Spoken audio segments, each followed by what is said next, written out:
Électrochoc, le podcast des électrons libres.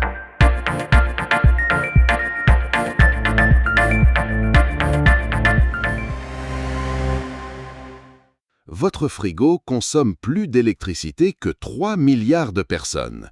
Aujourd'hui, nous allons aborder le thème de la pauvreté énergétique et de son impact sur le développement humain. C'est une phrase choc max, mais elle illustre parfaitement une réalité vertigineuse. On a du mal à imaginer que 4 personnes sur 10 sur cette planète vivent dans ce qu'on pourrait appeler le monde débranché. Exactement. Prends un réfrigérateur américain standard. Il consomme environ 450 kWh par an.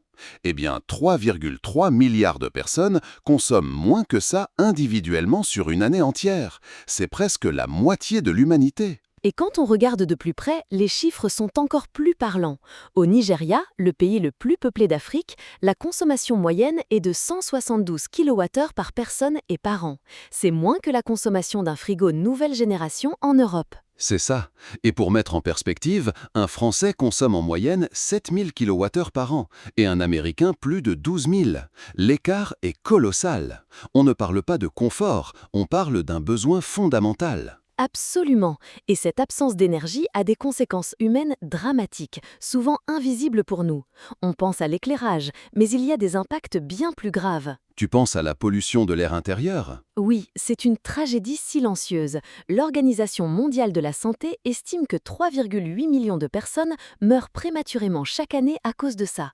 La raison est simple, 2,6 milliards d'individus cuisinent encore au bois, au charbon ou même aux excréments d'animaux, souvent dans des espaces mal ventilés. C'est un chiffre effroyable.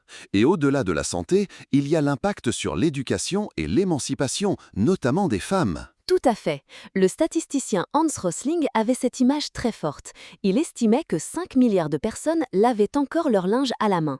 Concrètement, ça veut dire que des milliards de femmes et de jeunes filles passent des heures à frotter du linge au lieu d'aller à l'école ou de travailler. Chaque heure passée à la corvée de lessive est une heure perdue en classe.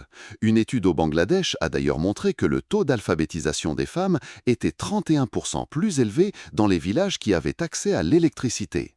L'énergie, c'est un levier d'émancipation direct. Et c'est aussi un levier économique fondamental. Sans une électricité stable et fiable, impossible de développer une économie moderne. On le voit très bien au Nigeria, où le réseau national ne fonctionne en moyenne que 7 heures par jour. Imagine gérer une entreprise avec 32 coupures de courant par mois qui durent chacune près de 12 heures. C'est ingérable. Les entreprises sont obligées de licencier, de jeter leur stock de produits frais faute de réfrigération. Dans les rues de Lagos, on entend en permanence le bruit assourdissant des générateurs diesel qui polluent l'air et coûtent une fortune. Ce qui est terrible, c'est que cette instabilité est parfois entretenue. On observe des manipulations politiques où, juste avant une élection, les coupures diminuent comme par magie pour que les dirigeants puissent vanter leur succès. Une fois l'élection passée, tout s'arrête. C'est un cercle vicieux. Et alors que ces pays luttent pour sortir de cette situation, une nouvelle difficulté apparaît, qu'on appelle parfois le colonialisme vert. Explique-nous ce que c'est. C'est l'idée que les pays riches, au nom de leurs priorités climatiques, imposent des restrictions énergétiques aux pays en développement.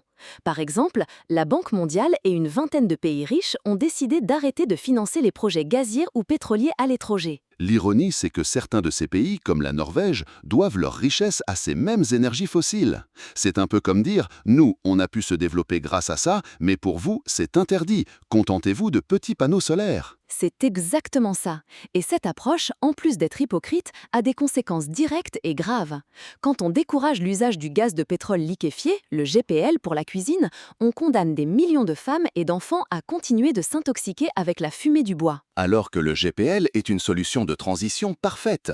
Il est disponible, facile à stocker et il émet 60% de gaz à effet de serre en moins que la cuisine traditionnelle. Pour les experts en santé publique, c'est la seule solution viable à grande échelle pour les 10 ou 20 prochaines années. Et il faut relativiser l'impact climatique. Si toute l'Afrique subsaharienne triplait sa production d'électricité en utilisant uniquement du gaz naturel, cela ne représenterait qu'une augmentation de 0,6% des émissions mondiales. C'est une goutte d'eau pour un bond de géant en termes de développement humain. C'est là qu'il faut changer de perspective. Le problème n'est pas que les Occidentaux consomment trop d'énergie, mais que des milliards de personnes n'en consomment pas assez. Exactement. L'objectif ne doit pas être de forcer tout le monde à vivre avec la consommation d'un frigo. L'objectif, c'est de permettre à chaque être humain d'atteindre un niveau de consommation décent qui lui permette de vivre dignement, de s'éduquer, de se soigner, de travailler. Un monde où un Nigérien ou un Haïtien consomme autant d'électricité qu'un Suédois, ce ne serait pas un cauchemar climatique, mais un immense succès humanitaire. Un monde d'égalité énergétique, c'est un monde d'abondance pour tous. La solution est donc de viser une énergie abondante, stable et bon marché pour tous.